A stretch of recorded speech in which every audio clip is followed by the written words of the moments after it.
like, as a woman and somebody going into the healthcare field, I personally don't think that, like, I could have an abortion just because morally I feel like for myself it wouldn't be the right choice. But how do you defend your opinion as a white, well-off, religious man? How do you defend your, telling a woman what she can do with her body? Because evil things are still evil, even if I'm a white, well-off, religious man. And good things are still good, even if I'm a white, well-off, religious man. So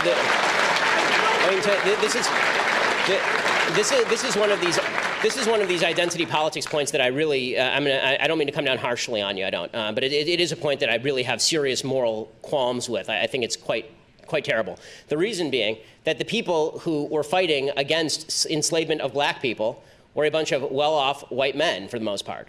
Right? And those people were saying, this is a moral sin. This is a moral blot. They weren't living in the South. They didn't own plantations. They didn't live the lives of the plantation owners. They said, this is evil, and we are here to stop it. Right? When you see something that you think is morally wrong happening, especially when you're talking about the taking of a human life, like, listen, I think that you shouldn't go around randomly killing homeless people. I just have this view.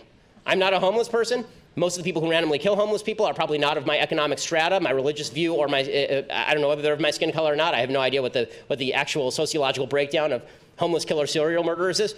But I would suggest that my identity has nothing to do with what is right or wrong. And this is what Western civilization used to be about. Western civilization used to be about the idea that, yes, I'm not a woman in the healthcare field, but you and I can have a conversation about what's right and wrong because this is the nature of human reason. The nature of human reason, the nature of right and wrong is that you and I can talk about what's right and wrong and that I don't retreat into my identity. If we can all retreat into our identity and our morality is now centered around that identity, morality doesn't exist at all. We break down into a society of fragmented atoms where I can't even say, like, you're torturing a puppy in your backyard. I have nothing to say about that. I'm not a white woman who's in the healthcare field.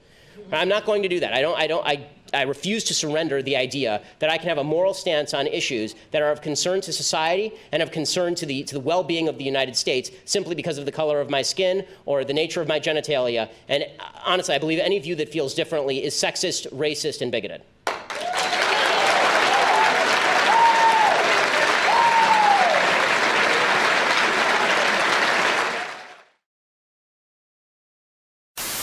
É graças a essas pessoas incríveis que eu posso estar trazendo conteúdo para vocês. O Warlei, a Sandra, a Majestade, o Thiago, o Antônio, o Arthur, o Carlo, a Erika, o Rubens, o Caio, o Flávio, o Gustavo, o Vunho, a Spanish.vaz, o Eduardo e a Renata. E é isso aí, pessoal. Não se esqueçam de deixar seu like, seu comentário e até mais. Fui! Grande abraço.